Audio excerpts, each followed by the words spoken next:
Osondo. José Manuel. Voy a presentar a José Manuel Gil, el siguiente ponente. Un aplauso para él.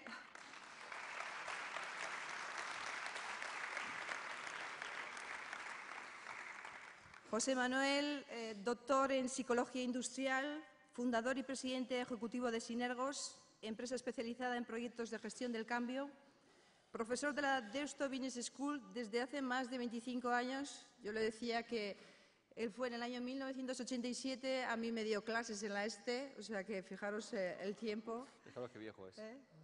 Autor del libro Solo a los bebés les gusta que les cambien, publicado en septiembre y que va por la segunda edición. Realmente os lo recomiendo, lo he leído y es un muy buen libro. Y es profesor invitado en foros tanto españoles como extranjeros, coach de alta dirección y un activo conferenciante, como vais a poder comprobar. Eskerrik asko, José Manuel, y adelante. Muchas gracias.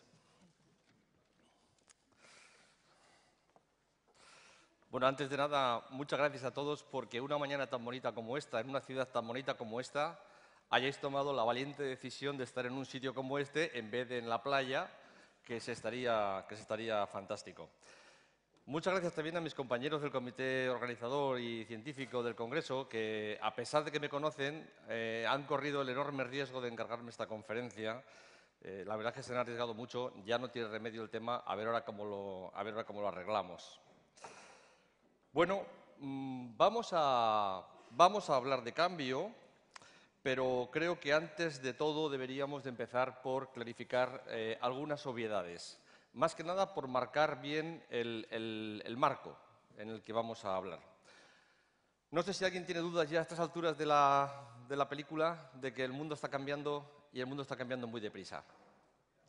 Si alguien sospechaba o pensaba que esto del cambio, esto de la crisis iba a ser algo eventual, que algún día volveríamos otra vez a la situación anterior, creo que ya va siendo hora de que vayamos aceptando que esto, señores, no es una crisis.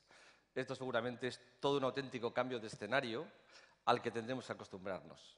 Podemos llamarlo, si queréis, una transformación, de la misma forma que es una transformación lo que le sucede a una larva cuando se convierte en mariposa.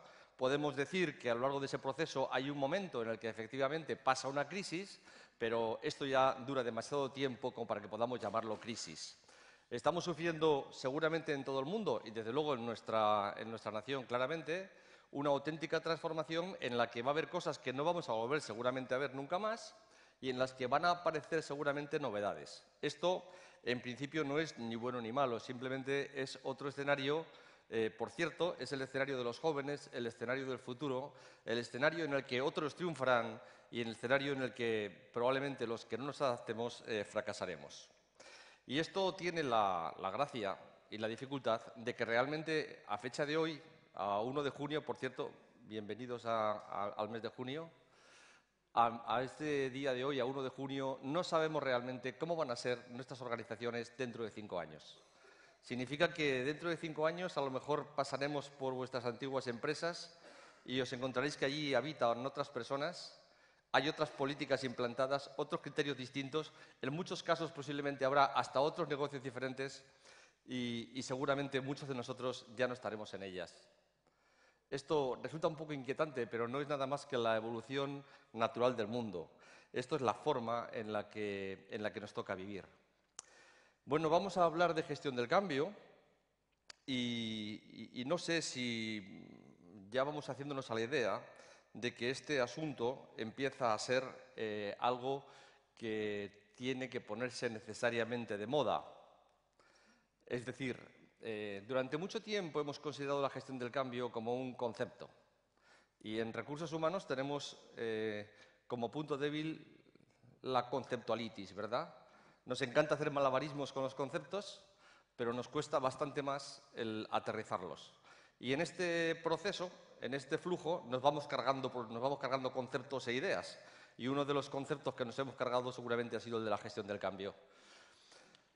Tecleas en Google gestión del cambio y salen miles de acepciones y seguramente la gran mayoría, el 70-80% de ellas, no tienen que ver realmente con gestión del cambio. Tienen que ver con liderazgo, con gestión de procesos, con 1000 cosas relacionadas a veces con la consultoría, pero muy pocas de ellas tienen que ver con gestión del cambio. Entre otras cosas, porque de gestión del cambio realmente sabemos muy poco. Es decir, acerca de cómo cambiar realmente las organizaciones sabemos muy poco. Bueno, en todo caso, no nos va quedando más remedio que aceptar que la gestión del cambio se pone de moda porque vivimos en un mundo en cambio constante. Esto empieza a ser ya una realidad indiscutible y lo que podemos plantearnos es que, bueno, ¿y qué tiene de malo esto del cambio? Si en realidad no tiene nada de malo. El cambio es vida, la vida es cambio, el cambio es divertido, la estabilidad en realidad no es nada más que una ilusión, no es más que una utopía, realmente no la podemos lograr y, por lo tanto, de lo que se trata en realidad es de alcanzar la adaptación necesaria para que seamos capaces de ajustarnos a todos los cambios que el entorno va a ir sufriendo a lo largo de los próximos años, que van a ser muchos. No es verdad que a las personas no les guste el cambio.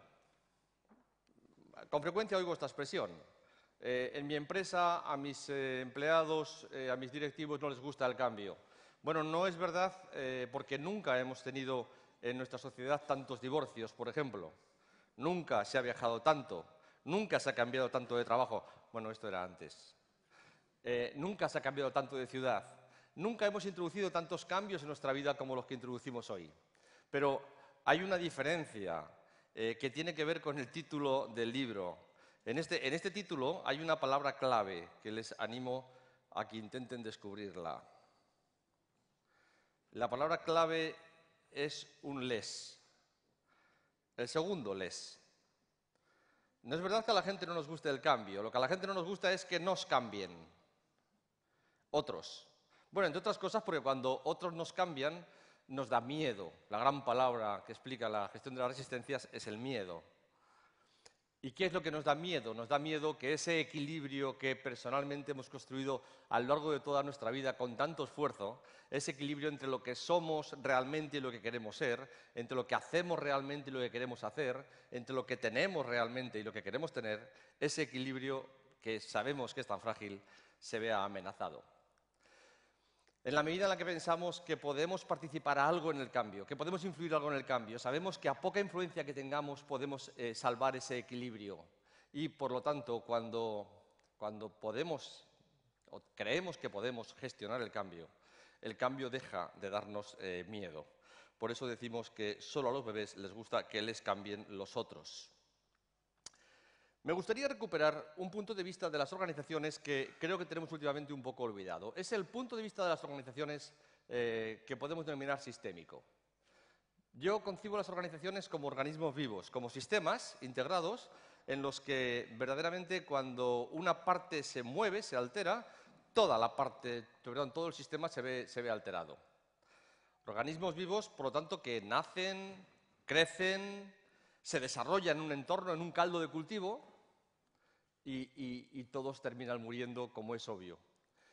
Todos terminan muriendo, y ahí tenéis algunas fotos de compañías que han muerto, algunas más recientemente que otras, y lo curioso del asunto es que prácticamente todas mueren de lo mismo. Mueren de una enfermedad que para las organizaciones resulta trágica. Todas mueren de desadaptación al entorno. Las organizaciones que más sobreviven, que más tiempo sobreviven, son aquellas que son capaces de adaptarse más a los cambios que su entorno les va imponiendo. Y recordar que estamos viviendo un momento en el que el cambio no solamente se produce una vez, es un cambio acelerado. Por lo tanto, todo lo que hemos hecho con las organizaciones, que las ha rigidificado, todos los modelos de gestión de las organizaciones orientados a darles estabilidad, cuando el entorno se convierte en altamente cambiante, se vuelve en nuestra contra y dificulta la supervivencia, la competitividad de las organizaciones. Se convierte en un auténtico problema.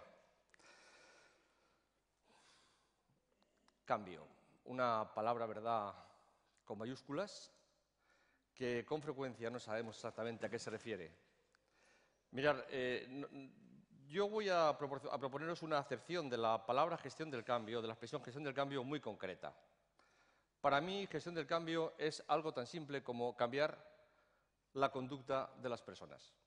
Porque no creo que podamos realmente cambiar las organizaciones si no logramos hacer esto. Creo que todos los que estamos aquí tenemos experiencia suficiente como para saber ya que cambios tecnológicos, estratégicos, financieros, etcétera, solos no cambian las organizaciones. ¿Cuántos planes estratégicos hemos vivido ya, muchos de nosotros, que después de un importante esfuerzo de todo tipo, también económico, se han quedado convertidos en un informe que cuelga en el armario del director general, pero realmente la secretaria, el vendedor, el técnico sigue haciendo al día siguiente exactamente lo mismo que estaba haciendo antes? Para nosotros el cambio es algo muy concreto. ¿Cómo logramos cambiar las empresas? ¿Cómo logramos cambiar las organizaciones? Cambiando la conducta de las personas que la componen. Es decir, ¿cómo conseguimos que las personas clave de las organizaciones, es decir, las personas, empiecen a hacer cosas que ayer no hacían y dejen de hacer cosas que hasta ayer hacían? Y aquí nos encontramos con la auténtica caja negra de la conducta humana. Sobre esto sabemos poco. ¿Cómo lograr cambiar la conducta de las personas en sistemas complejos? Es una pregunta complicada a la que llevamos intentando aproximarnos mucho tiempo. Bueno, hoy vamos a intentar proponeros un sistema, un conjunto de ejes de actuación dirigidos justamente a lograr este objetivo. Es un tema al que hemos prestado poca atención en general en el pasado. Bueno, quizá es lógico cuando estamos en entornos de estabilidad.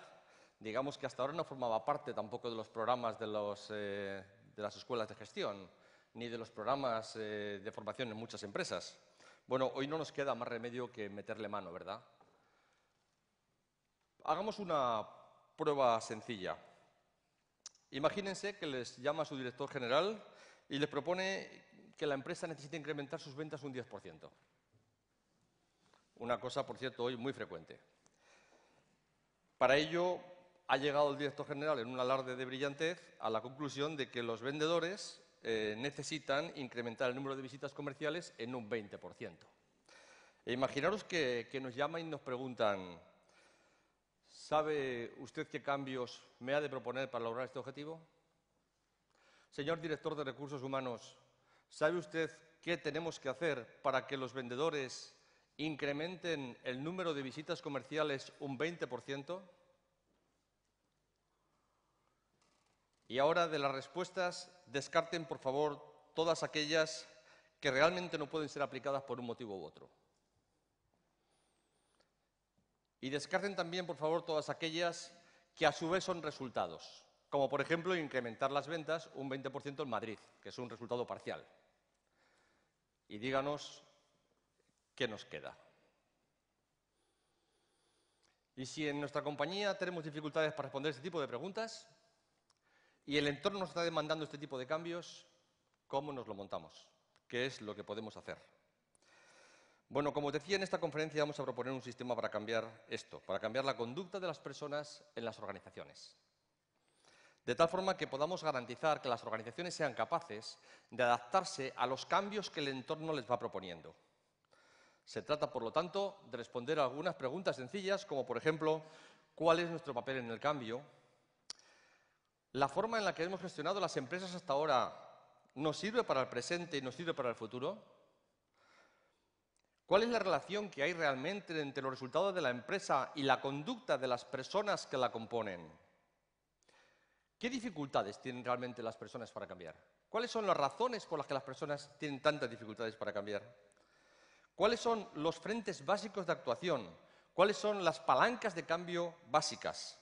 Y, sobre todo, vamos a terminar contestando a una pregunta básica que es: ¿y qué papel jugamos los directores de recursos humanos en todo esto? ¿Cómo debemos reorientar nuestra función para que en momentos como los presentes podamos acertar, podamos ayudar a nuestras organizaciones a incrementar su competitividad? Esto es lo que vamos a ver a lo largo del día de hoy. Bueno, me van a permitir que empiece por contarles la historia de un niño. Ahí le tienen. Esa foto se obtuvo en 1967, cuando este niño del que les voy a hablar tenía 8 años. Este niño tuvo la desgracia de que su padre muriese en un accidente ferroviario cuando tenía 8 años y su familia se quedó en una situación muy desagradable. Su madre estaba a su vez embarazada de otra hermana y en su familia no había ningún tipo de recurso económico, así que no quedó más remedio que sacarle fuera de casa. Fue acogido, por suerte, por una institución llamada Colegio de Huérfanos Ferroviarios, que algunos de ustedes conocen. Hoy todavía existe. Es un conjunto de colegios dirigidos a proporcionar educación a los muchos huérfanos de ferroviarios que en aquel momento se producían.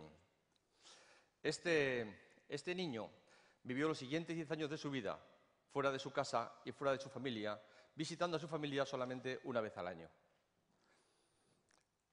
Lo pasó muy mal y durante toda su vida, durante esos 10 años, hasta los 18, que consiguió independizarse de esa institución, vio cómo toda su vida, todo su destino, todas las decisiones que le afectaban sustancialmente no dependían de él. Su vida estaba manejada por otras personas, por otras organizaciones que con frecuencia, que casi nunca le pedían su opinión. Así que fácilmente podía haber llegado a la conclusión de que no merecía la pena esforzarse. Si realmente todo lo que me va a pasar en la vida no está en mi mano, no está bajo mi control, no depende realmente de mí, ¿para qué esforzarse? En vuestras organizaciones, en nuestra sociedad, hay muchas personas que han llegado a esta conclusión. Han pensado que lo que les ocurre, y más ahora, en el que parece que los mercados, los bancos, los políticos, etcétera, manejan nuestro destino, no está en nuestra mano. Y si no está en nuestra mano, ¿para qué hacer nada? ¿Para qué esforzarnos? ¿Para qué mover nada? Total, mi esfuerzo va a ser insignificante. Total, mi intervención no va a servir prácticamente para nada. Bueno, esto marca toda una diferencia respecto a la actitud de las personas frente al cambio.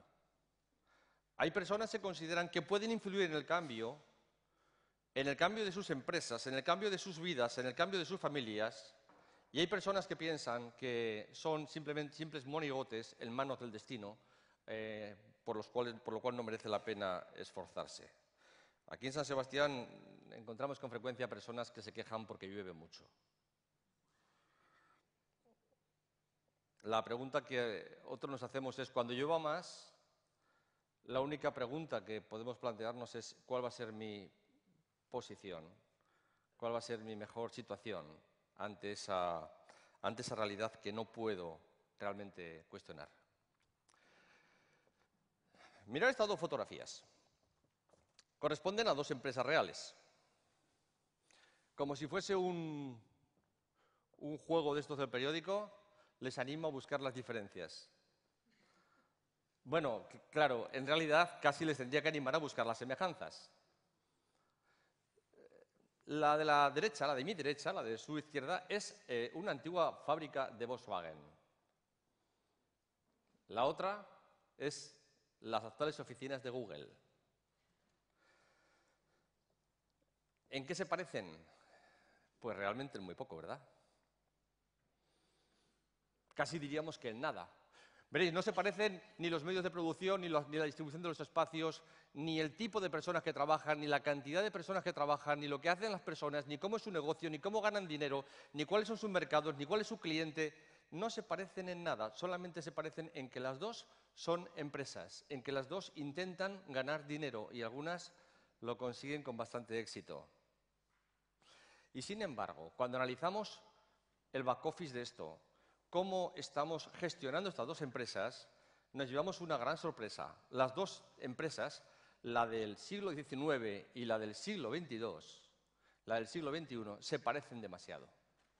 Se parece demasiado la forma en la que están siendo gestionadas, a pesar de que son dos realidades que no se parecen en nada.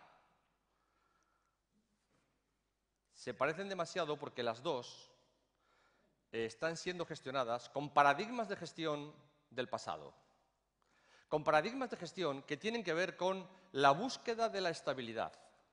Veréis, venimos de entornos estables, bueno, más o menos estables, desde luego mucho más estables que los que tenemos hoy.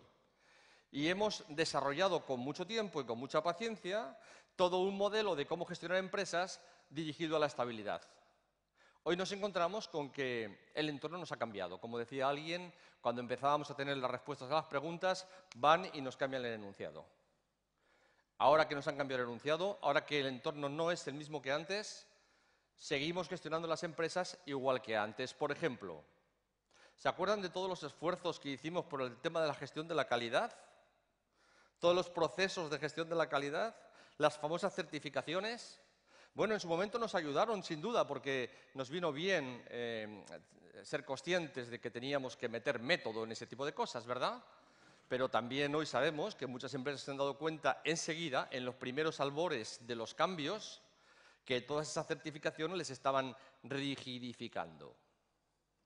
Y que hoy no es el esfuerzo principal en el que hay que concentrar los esfuerzos. ¿Significa esto que no tenemos que cuidar la calidad? No, claro, tenemos que seguir haciendo certificaciones, por supuesto que sí, pero habrá que hacerlas solamente en los procesos absolutamente nucleares. Ya no podemos pretender certificar, rigidificar, formalizar todos los procesos, porque esto hoy nos dificulta la adaptación al cambio. Veamos otro ejemplo, el tamaño. En las empresas hemos dicho que siempre que el tamaño importa. Hemos vivido, ¿verdad?, pensando en que una empresa era mejor, era más fuerte cuanto más grande. Y ya hemos visto antes una frase de Darwin, en realidad no es de Darwin, pero todo el mundo se la achaca a él, que dice, no sobreviven las especies más fuertes ni las más inteligentes, sobreviven las que mejor se adaptan al cambio. Y las empresas más grandes no son precisamente el paradigma de la flexibilidad. Las empresas más grandes son elefantes con mucha dificultad de maniobra. Hoy tenemos más flexibilidad con empresas pequeñas. Podemos dividir las grandes, pero de alguna forma tenemos que dotarlas de flexibilidad. En realidad, son ejemplos de cómo está cambiando nuestro paradigma de gestión de las empresas y están haciendo un nuevo paradigma que yo llamo paradigma de gestión del cambio, porque el anterior lo podíamos llamar paradigma de la estabilidad. Ayer oí algunas conferencias que hablaban también de los nuevos paradigmas y creo que todos esos nuevos paradigmas los podemos incluir en uno solo, que es efectivamente la forma en la que debemos de gestionar las organizaciones para que se adapten a los continuos cambios de nuestro entorno. Aquí tenéis algunas diferencias entre los dos paradigmas. El tamaño, decíamos antes, lo considerábamos fuente de competitividad. Hoy decimos que la competitividad depende básicamente de la flexibilidad. Hasta ahora hemos hecho demasiado hincapié, hoy la prensa lo muestra con demasiada crudeza, en la gestión a corto plazo. Ahora sabemos, y es parte del nuevo paradigma, que las empresas buenas, las empresas bien gestionadas, tienen una característica principal y es que gestionan a largo plazo. Porque el largo plazo tiene la manía de convertirse en corto. Porque hoy es el largo plazo de hace un año. Porque cuando no miramos a largo plazo nos encontramos dando vueltas sin saber exactamente a dónde ir. Los famosos agravios comparativos como sistema de gestión, por ejemplo, de personas, y también se hablaba aquí de la necesidad de individualizar las relaciones. Hoy las personas necesitamos contratos individualizados, contratos psicológicos individualizados. Necesitamos que se nos considere el aporte que cada uno de nosotros hacemos, el talento específico que aportamos a las organizaciones. No puede ser que sigamos pagando a la gente por tiempo de estancia en el puesto de trabajo. No puede ser que los contratos de trabajo vayan por ahí. Ayer lo decíamos también, ¿verdad? Es decir, va a haber que empezar a pagar por aporte y por talento y por objetivos más que por tiempo. Lo valioso, decíamos antes, son los bienes tangibles. Nuestros balances todavía no reflejan la gestión cualitativa. Hoy todavía no podemos saber a través de un balance cuál es el nivel de compromiso de las personas de una plantilla con su empresa. Y creo que nadie de los que estamos aquí compraríamos una empresa sin tener en cuenta esas variables, ¿verdad? Porque sabemos que es crítico para que la empresa pueda sobrevivir en el futuro. Y eso no aparece en ningún estado contable. Y son precisamente los temas, curiosamente, de los que os encargáis vosotros, de la gestión de recursos humanos. Y hasta ahora hemos, por último, centrado nuestro esfuerzo en la competitividad interna. Es muy frecuente encontrarnos con empresas en las que hay, por ejemplo, comités de dirección compuestos por grandes profesionales especializados en sus propias áreas de trabajo, que hacen muy bien su trabajo, a los que el director general les ha presionado para que respondan por sus propios resultados y que no colaboran entre sí, como vosotros bien sabéis. No os estoy contando ninguna realidad distinta. El futuro pasa necesariamente no solo por hacer bien mi trabajo, sino sobre todo por ser capaz de trabajar en equipo, por compartir cosas, por ayudar a los demás. Y esto es parte, decía, de un paradigma de futuro que seguramente va a ser una nueva forma de trabajar en las organizaciones, una nueva forma de gestionar las organizaciones.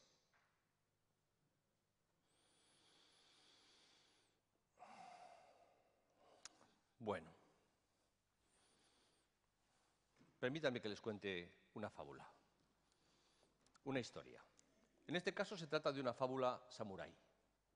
Esta fábula habla de dos monjes samuráis, que saliendo a pasear por el bosque se perdieron, se les echó la noche encima y se vieron obligados a buscar refugio para pasar la noche. Divisaron a lo lejos una casa con una chimenea que humeaba, se dirigieron hacia allí y al tocar la puerta una familia salió a recibirles y les dijeron: bueno, somos muy pobres, pero pueden ustedes pasar, podemos darles algo de cenar y un sitio donde dormir.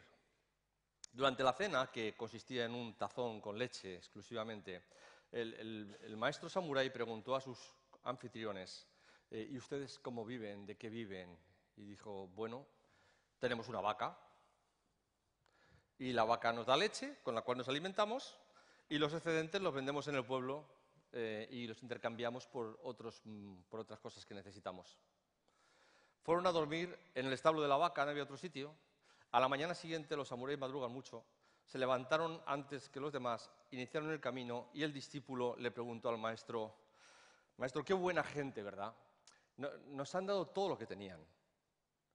No tenían más que un poco de leche y nos la han dado. ¿Cómo podríamos agradecérselo? El maestro, pensativo, respondió al cabo de unos segundos: vuelve sobre tus pasos y mata a la vaca. El discípulo se quedó impresionado, diciendo: no puede ser que mi maestro sea tan cruel. Pero los samuráis no están muy acostumbrados a discutir las órdenes de sus superiores. Así que volvió sobre sus pasos y, apesadumbrado, entró al establo, cogió la vaca, la llevó hacia un precipicio cercano y la empujó. Volvió con su maestro, con su corazón roto, con ganas de recriminarle lo que le había obligado a hacer. La cara del maestro no permitía ningún tipo de explicación. Pasaron los años y aquel discípulo aquello lo tenía clavado en el corazón. No pudo entender cómo su maestro le estaba obligando a quitar a aquella familia a la que tanto había que agradecerles lo único que tenían. No podía entenderlo. Así que, después de algunos años, decidió volver donde aquella familia a pedirles disculpas. Y ya al acercarse, aquello le extrañó. Había en la puerta un coche, la casa estaba pintada, había cultivos alrededor y pensó con tristeza: qué pena, seguramente mi acción obligó a aquella familia a irse, a vender la casa, seguramente esto ha hecho que hayan tenido que cambiar de vida. Cuando golpeó la puerta y salieron a recibirles, se presentó, dijeron: sí, somos nosotros. Ah, pero esto ha cambiado mucho. Dijo: bueno, sí, es que nos ocurrió una desgracia. Lo que pasó fue que un día nuestra vaca se escapó del establo y se cayó por un barranco. Nos vimos obligados a buscar otros medios de vida. Hemos probado con la agricultura y nos va bastante bien. En ese momento el discípulo entendió por qué su maestro había utilizado la muerte de la vaca para agradecer a aquella familia lo que habían hecho por ellos.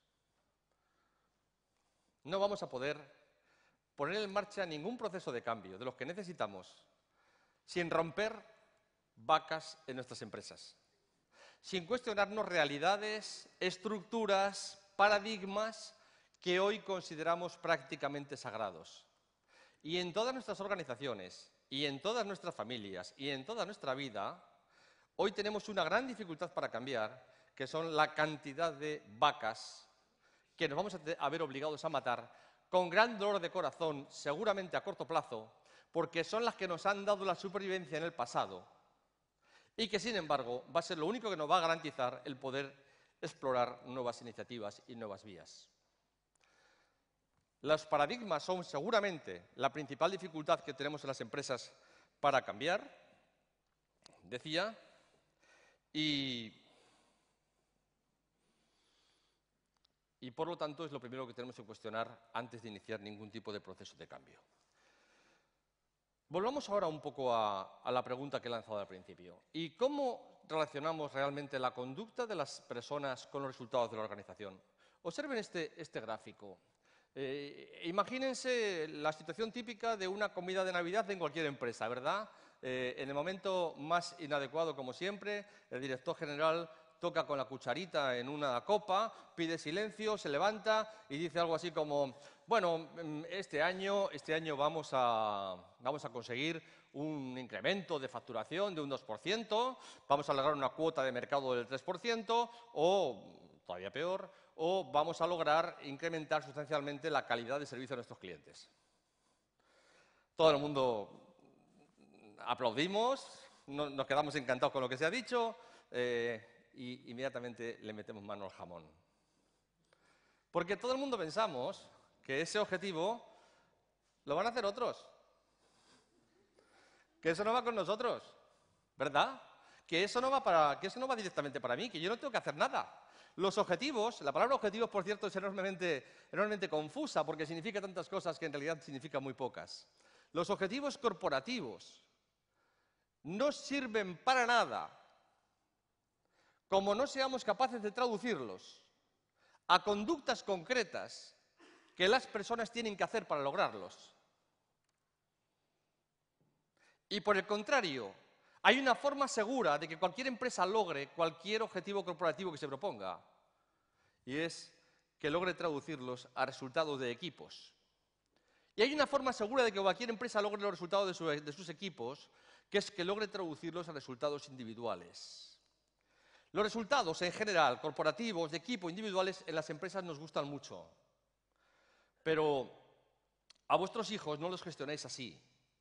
No les decís solamente cosas como: quiero que acabes la carrera en 5 años, que es un resultado, sino que lo traducís a cosas como: y a partir de mañana vas a estudiar todos los días 2 horas. ¿Verdad? Porque sabéis que el otro objetivo, el de resultado, no sirve para cambiar la conducta. Que para que haya el más mínimo éxito en el cambio, necesitamos hacer una traducción a qué esfuerzos individuales tiene que hacer cada una de las personas para lograr cambios en los resultados finales. Y este esfuerzo de traducción, que puede resultar muy pesado, muy minucioso, es justamente la labor directiva y es uno de los papeles más importantes que hoy la gestión de recursos humanos puede aportar a la gestión del cambio. La traducción de qué tiene que hacer cada una de las personas que componen las empresas para que la empresa logre los resultados que tiene que lograr. Recordar, traducir resultados a esfuerzos. Y aquí volvemos a luchar otra vez con la conceptualitis, con la tendencia que tenemos a que se nos inflame el concepto, al malabarismo con los conceptos.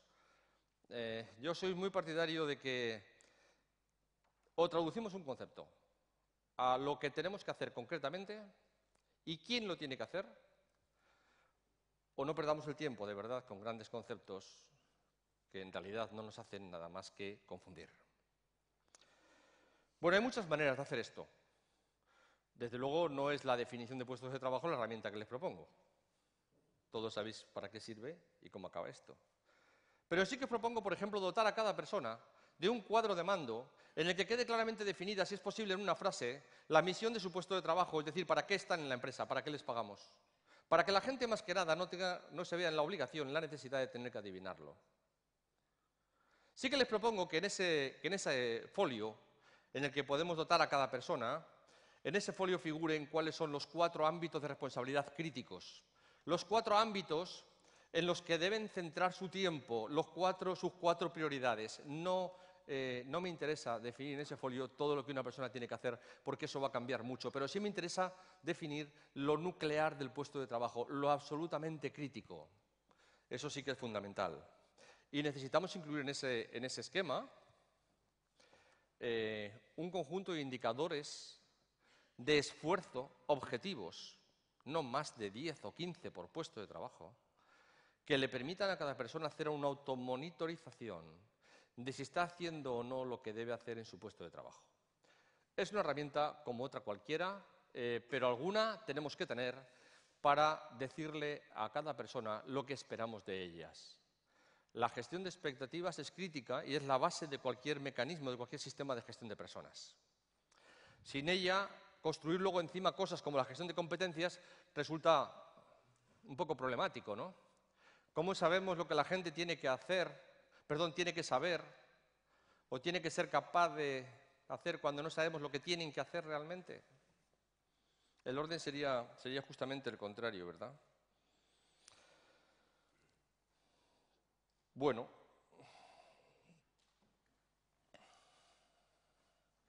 aquí tenéis algunas de las dificultades que tiene la gente para cambiar. ¿Me permitís que os pida una cosa a estas horas de la mañana tan temprana, en la que algunos habéis tenido el valor de levantaros pronto para venir a esta conferencia? ¿Podríais cruzaros de brazos? Esto es la parte fácil del ejercicio. Ahora viene la parte difícil. ¿Podríais cambiar la forma en la que os crucéis de brazos de tal manera que lo hiciéramos al revés? Es decir, de tal forma que el brazo que está abajo se colocase arriba y el que estaba arriba se colocase en la otra dirección. ¿Así? Lo repito, que esto no es fácil. Estamos así, ahora este le subo arriba y este lo pongo abajo. ¿Qué tal? ¿Duele? No duele, no mintamos, no duele. No es muy complicado, ¿verdad? Bueno, permanecer así un ratito. Yo mientras os propongo que lo que vaya a contar os lo voy a dar luego en las transparencias para que nadie tenga ningún problema y no se pierda nada, por si acaso alguien quiere apuntar a alguna cosa. Bueno, decía que ahí tenemos un listado de las razones por las cuales la gente tiene dificultades para cambiar. Y como no, la primera dice es el miedo. El cambio me da miedo. Sí, el miedo es la emoción humana más tóxica y también la más frecuente de todas las que tenemos, ¿verdad? No considero necesario el cambio, no quiero cambiar yo solo, no sé qué cambios en concreto se esperan de mí, el cambio me exige demasiada constancia, en fin, ya lo leéis vosotros, el cambio no es atractivo, no me creo el cambio, no me merece la pena cambiar. Claro, es que muchas de nuestras empresas, ¿verdad?, han sufrido demasiados intentos de cambio, como habéis dicho antes en el Power Bote, que no han llegado a buen puerto. Y eso produce un fenómeno, un efecto que llamamos arteriosclerosis organizacional. Es decir, cuando un conjunto de personas aprenden que los intentos de cambiar las cosas no llegan a buen puerto, como el cambio exige mucho esfuerzo, mucha energía, el siguiente intento simplemente no me lo creo. Así que hago como que sí, disimulo, pero realmente no cambio. Y ahora sí que la organización está inmunizada frente al cambio, está rigidificada y por lo tanto está muerta, a más o menos largo plazo. Así que uno de mis consejos a estas horas de la mañana es que no pongáis en marcha proyectos de cambio si no estáis seguros de que los vais a poder llevar a buen término, porque el hacerlo está rigidificando las organizaciones y me encuentro todos los días con muchas organizaciones de este tipo, demasiadas. Por lo demás, en esta transparencia no hay nada nuevo, ¿no? Creo que son realmente las razones que todos aducís para cambiar. Algunos estudios estiman que el 20% de los médicos son fumadores, que el 30% de ellos padecen obesidad y que el índice de alcoholismo es más o menos similar al del resto de la población. ¿Será que no saben que es malo beber, fumar o estar obeso? ¿Cómo no lo van a saber si nos lo dicen a todos claro todos los días? Lo que sí que podemos sacar como conclusión clara es que saberlo no sirve para nada. Solo saberlo no sirve para nada. Y entonces la pregunta es, ¿qué tenemos que hacer para conseguir el cambio? Veréis, voy a empezar por un modelo muy sencillo. Un modelo que los hermanos Chip, en su magnífico libro que os recomiendo, de Cambia el Chip, los hermanos Hit, perdón, muestran en él. Es un modelo en el que hablan de la metáfora, una metáfora consistente en esto, en un elefante, un conductor y un camino. Hablemos primero del elefante y del conductor. Prácticamente representan la dualidad del ser humano. El elefante es la parte emocional, el conductor es la parte racional. Podemos decir que para que se produzca el cambio tenemos que tener una buena meta emocional, necesitamos tener un buen objetivo racional, eso está claro.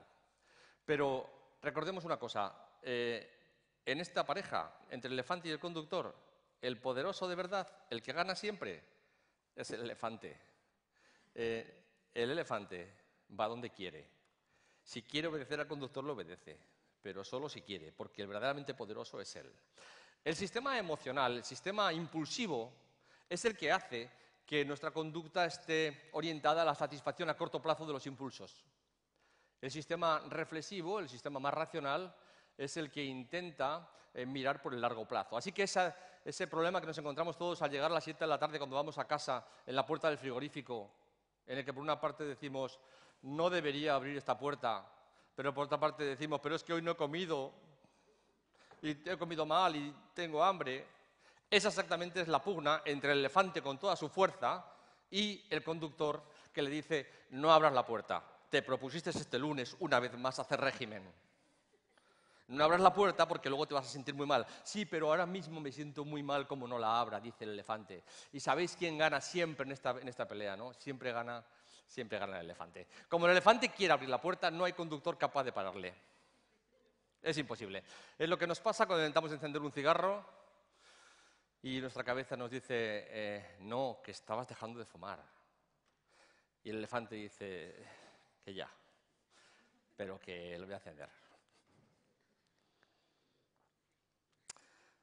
El camino representa la situación. Y atentos, el elefante es capaz de andar por cualquier sitio. Por supuesto, si se sale del camino, lo hace él, no hay problema. Pero un buen camino facilita mucho las cosas para que el elefante vaya por donde debe. Y aquí, en esta metáfora, tenemos los 3 elementos básicos de la gestión del cambio. La situación, la parte emocional y la parte racional.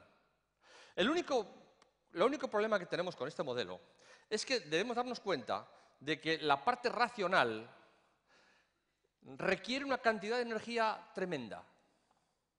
Lógicamente, para que este pequeño conductor sea capaz de manejar esta bestia tan grande, necesita mucha energía. Y esto produce muchísimo cansancio. Así que cuando pedimos a nuestra gente cosas como tienes que ser constante, tienes que tener fuerza de voluntad, una expresión siempre con mayúsculas, ¿verdad? Tienes que tener fuerza de voluntad. Tenemos que ser conscientes de que esto funciona como un músculo. Sirve al principio, pero enseguida se agota. Sirve para un cierto cambio, sirve para empezar el cambio, pero no podemos hacer pivotar el cambio solamente sobre la fuerza de voluntad, porque efectivamente se nos agota y cedemos y el elefante gana. Se trata de ver cómo conseguimos que el elefante quiera ir por el camino. Así que alguna conclusión ya podemos ir sacando. O conseguimos que al elefante le guste el cambio que tiene que hacer, o simplemente no habrá cambio. Lo traduzco. O hacemos que a nuestra gente los cambios que les proponemos les gusten, o simplemente no habrá cambio. Y desde luego apelar a cosas como la presión, cosas como la fuerza de voluntad, cosas como el control, solo nos sirve al principio, porque a los que más nos cansa es a nosotros. Y si no, pensar en vuestros hijos. ¿Verdad? Bueno, hay en el mundo más de 30 y tantos modelos de gestión del cambio. Hasta este fin de semana, en el semanal, creo que del País o algún otro, aparecía citado el modelo de Prochaska. Es uno de ellos. No tenemos ninguno muy bueno, me parece a mí, ninguno perfecto, ninguno que haya sido asumido por la comunidad como el patrón, el estándar. Porque creo que todos ellos han centrado su foco de atención en algún punto concreto. Nosotros hemos hecho una síntesis de todos los que hay y hemos elegido o hemos construido con ellos un modelo de 7 factores que intentan incluir todas las teclas que hay que tocar para que se produzca el cambio. Este modelo es este. Le llamamos el multiplicador del cambio. Y dice, bueno, para que se produzca el cambio hay que hacer 7 cosas. Hay que trabajar la necesidad urgente del mismo, la meta motivadora, la traducción a conductas concretas, la situación facilitadora, la presión de grupo, el feedback específico y la gestión de consecuencias. Voy a dedicar un minuto, si el reloj me lo permite, que creo que sí, un minuto a cada uno de estos 7 factores con el fin de descubrir lo que hay un poco debajo de cada uno de ellos. Pero antes de nada, una cuestión importante. Recordar que es una ecuación compuesta por 7 factores multiplicadores. Si alguno de ellos es 0, el resultado ya le conocéis. Y ahora recordar una de las preguntas que hemos hecho en el PowerBote. ¿Cuáles son los esfuerzos principales que hacemos en las organizaciones para producir el cambio? Y casi siempre se engloban en 2 ámbitos, formación y o comunicación. Y las 2 estarían en la situación facilitadora. Y 0 aquí, 0 aquí, 0 aquí, 0 aquí, 0 aquí, 0 aquí. Y por esta razón decimos, no sé qué pasa, pero los cambios no funcionan. Pero ¿cómo van a funcionar si es imposible, si no tenemos un 0, si es que solo trabajamos uno solo de los factores? Todos sabemos por experiencia, ¿verdad? La formación sola no produce cambio. Esto, una pregunta, ¿para qué la hacemos? Porque la única razón para hacerla sería cuando realmente el problema del cambio sería que la gente no sabe cómo cambiar. Pero los médicos no dejan de fumar porque no sepan cómo hacerlo. Esta no es la clave. Es que nosotros no adelgazamos porque no sepamos lo que tenemos que comer. Todos sabemos lo que tenemos que comer y lo que no tenemos que comer. ¿Por qué no lo hacemos? Bueno, pues lo malo y lo complicado del cambio es que hay que tocar 7 palancas, y son muchas, soy consciente de ellas, pero no nos queda más remedio que hacerlo así, porque, nos guste o no, es la realidad con la que nos encontramos. Veréis, el rojo, que simboliza el peligro, la revolución, las dudas y la pasión, representa también la necesidad urgente del cambio. El cambio tiene importantes costes, es enormemente costoso y sobre todo es enormemente costoso a corto plazo. Podemos decir, por ejemplo, que cuando uno inicia un cambio del tipo que sea, los resultados a corto plazo empeoran, con la esperanza de que mejoren al futuro, pero a corto plazo empeoran. Y si no, decidme, los que habéis hecho el esfuerzo de dejar de fumar, ¿cómo sentíais el primer día del intento? Bastante peor, ¿verdad?, de lo que estábamos antes. Hombre, lo hacemos porque pensamos que en el futuro... Por cierto, quedaros con la expresión en el futuro, porque ese es el segundo factor que vamos a ver. Pero a corto plazo nos sentimos peor. Si el cambio tiene importantes costes a corto plazo, si el cambio a corto plazo empeora los resultados, o nos convencemos o convencemos a todo el mundo de que el cambio no puede empezar mañana, que tiene que empezar ahora mismo, o simplemente el cambio mañana se va a volver a retrasar otro día. Se trata en realidad de responder a la pregunta, lo podemos hacer si queréis, es una pregunta muy simple, porque todos vosotros tenéis en vuestra vida metas de cambio que os habéis puesto. No sé si fueron a principio de año, o no sé si fue cuando empezó la primavera, o cuando empezó el sol a salir, o como todos los años cuando empieza el curso escolar, que es cuando las editoriales aprovechan para sacar todo tipo de fascículos, ¿verdad? Saben esto perfectamente. Pero todos os pusisteis un montón de objetivos de cambios. No os voy a preguntar qué ha pasado con ellos, porque seguramente la mayor parte de ellos hoy no están conseguidos.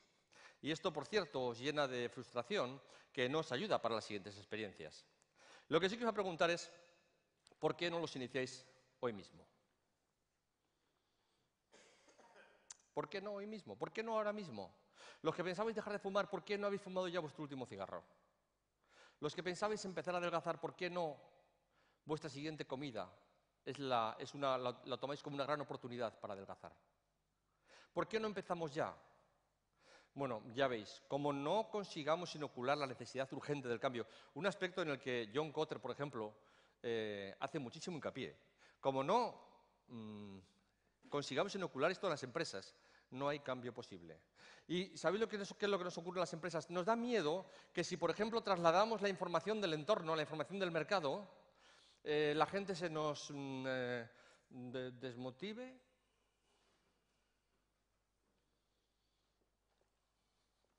Eso estaba bien como ejercicio para los entornos de estabilidad. En entornos de cambio como los de hoy, necesitamos que los núcleos duros de las organizaciones, es decir, ese técnico que está en el núcleo de la organización, es decir, que tiene una mesa en una oficina donde nunca llega un cliente, ese técnico sepa cómo están reaccionando los clientes que están en la epidermis de la organización. sepa lo que está pasando. ¿Cómo? Podemos transmitir la información o podemos traerle al cliente o podemos traérselo en vídeo, como queráis, pero hay que hacerle ver los cambios que está sufriendo el entorno con toda crudeza. Y a ese director general que no es capaz de ver lo que está haciendo cuando está dificultando la colaboración entre sus directivos, hay que proporcionarle sistemas de feedback que le den información por sí solos, independiente de la voluntad de la gente. Necesidad urgente del cambio es una variable básica que tenemos que trabajar. No nos queda más remedio que hacerlo así. El color naranja simboliza la alegría, la juventud y el verano y representa la definición motivadora del cambio. ¿Recordáis lo que decíamos antes? Cuando el primer día después de haber dejado de fumar nos sentimos muy mal.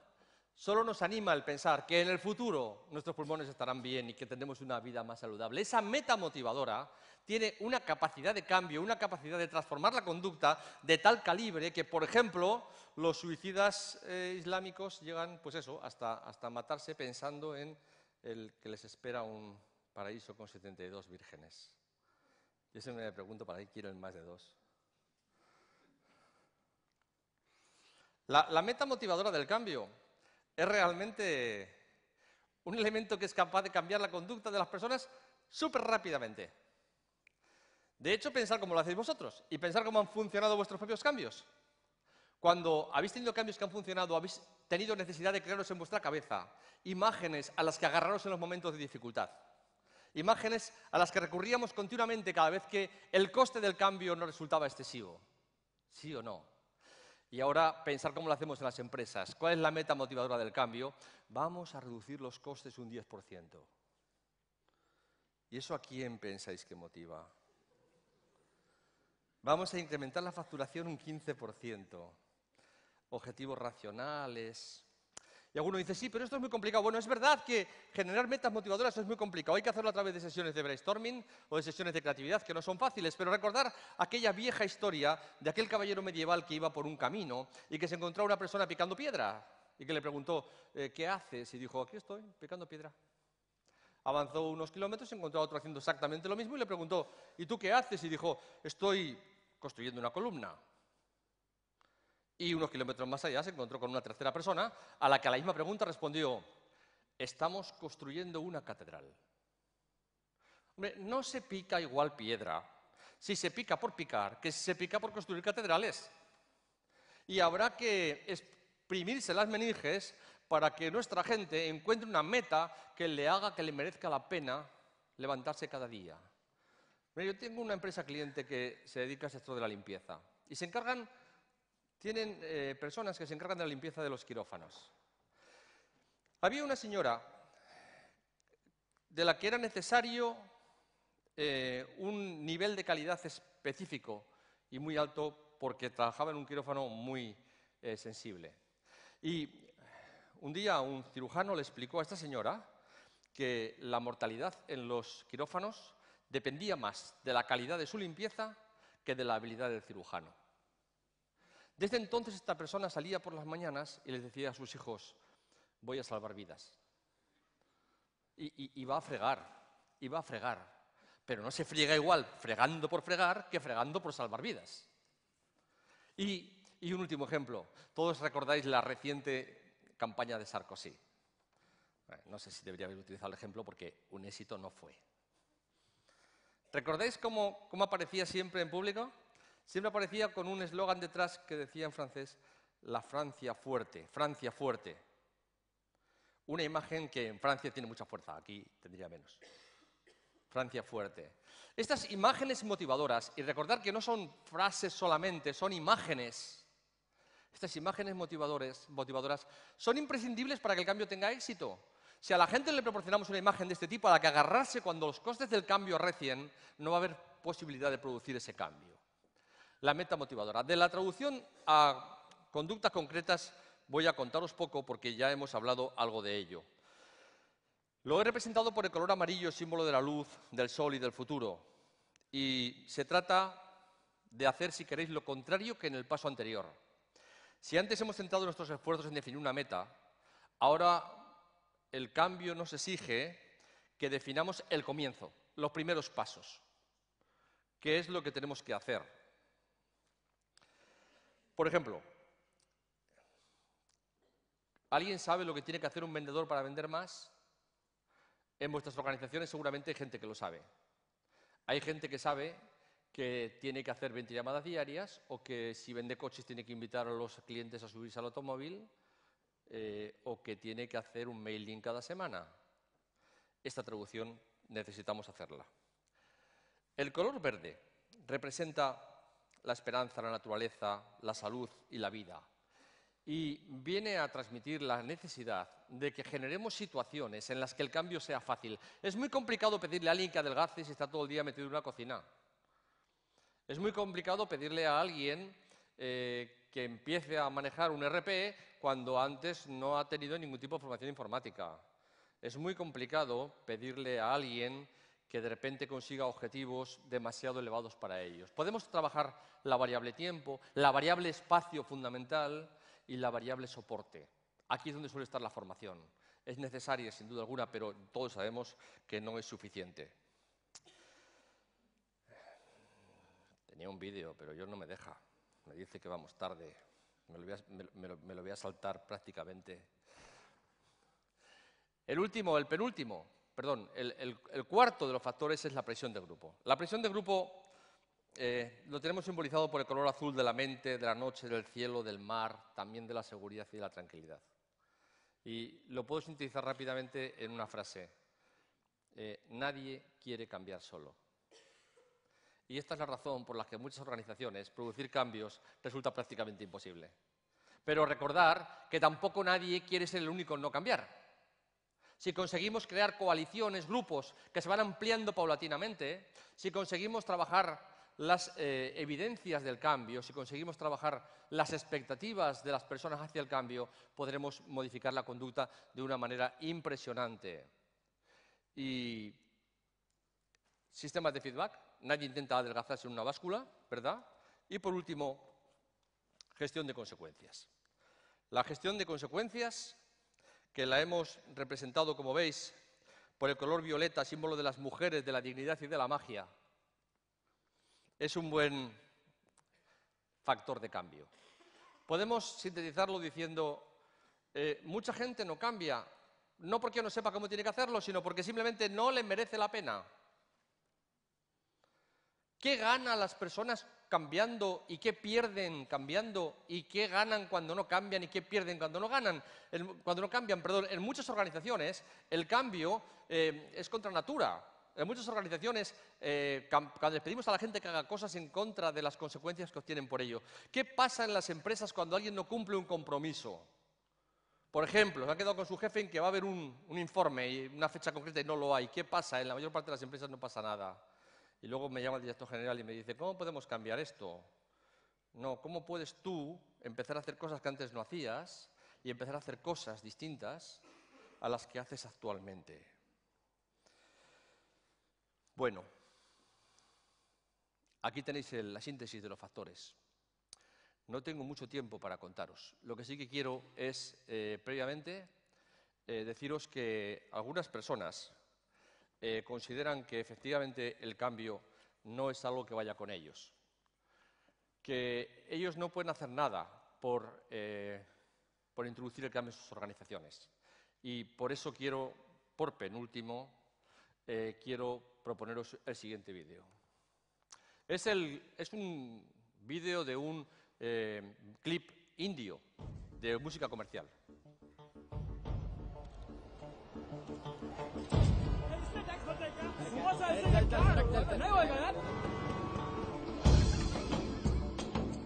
Sir आपके लिए उस पार कार का इंतजाम किया है सर आइए सर चल चल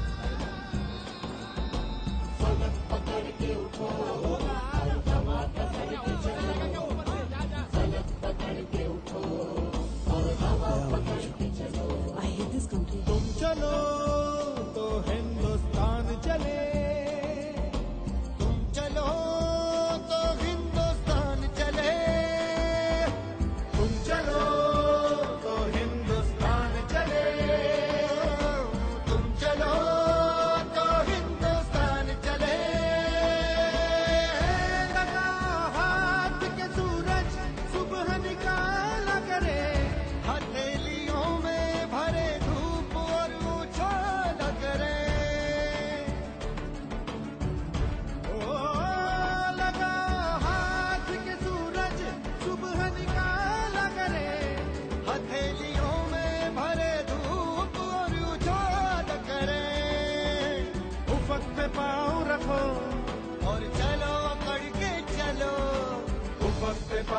उठो और चलो पकड़ के चलो, फलक पकड़ के उठो और हवा पकड़ के चलो, फलक पकड़ के उठो और हवा पकड़ के चलो। तुम चलो तो हिंदुस्तान चले, तुम चलो तो हिंदुस्तान चले, हिंदुस्तान चले। चलो। ¿Quién empieza siempre los cambios en las organizaciones? ¿Quién debe empezar los cambios en las suyas? Por cierto, ¿pueden levantar la mano, por favor, todos aquellos de ustedes que permanecen todavía con los brazos cruzados, como yo les he indicado al principio de la conferencia? No mientan. No veo ni una mano levantada. ¡Qué fracaso más estrepitoso! ¡Uno! Gracias, felicidades. Y no dolía, ¿eh? Fijaros, un cambio tan pequeño, un cambio tan poco esforzado, con tan pocas consecuencias, que poquísimo ha durado. Ahora pedirles a vuestros compañeros de empresa que empiecen a vender cuando antes no lo hacían, por ejemplo. Que empiecen a colaborar cuando antes no lo hacían. ¿Por qué? Bueno, yo he hecho algo terrible y es que os he mandado cruzar los brazos y inmediatamente los he descruzado yo. Tampoco os he explicado por qué hacerlo, no veíais el sentido del asunto, ¿no? Y además no iba en contra de vuestros intereses, no estabais pudiendo tomar apuntes.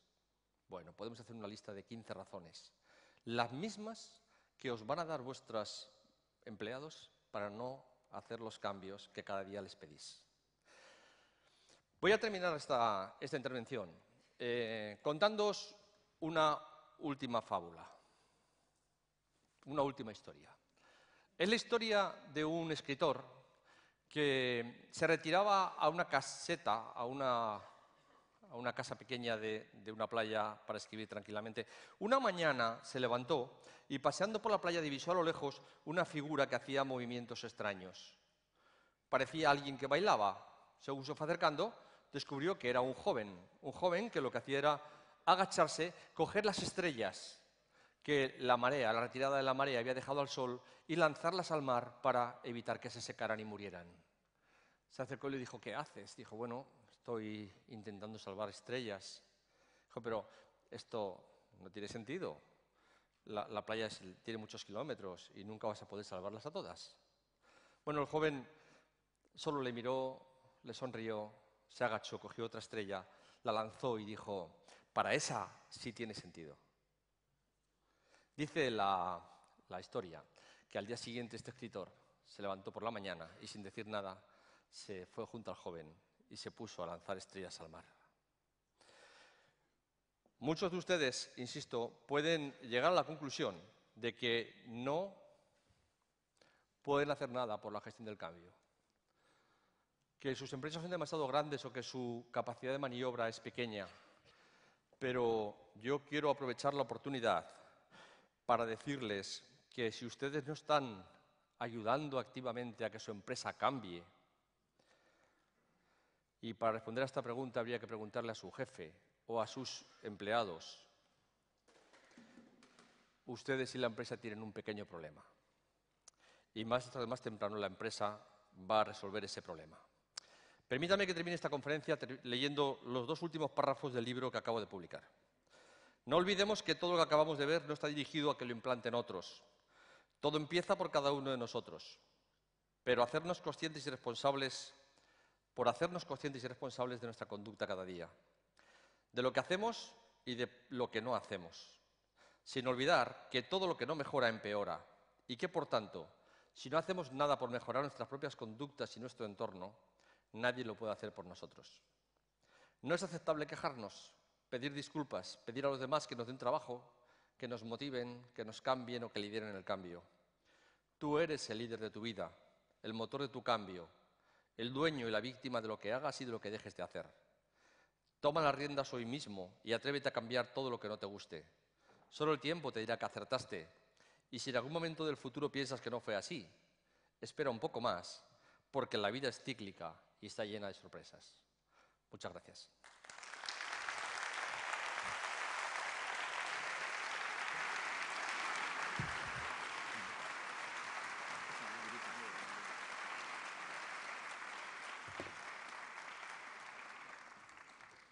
Bueno, hasta le ha sobrado un minuto, ¿eh? A pesar de las tarjetas amarillas y rojas que le hemos enseñado. Bien.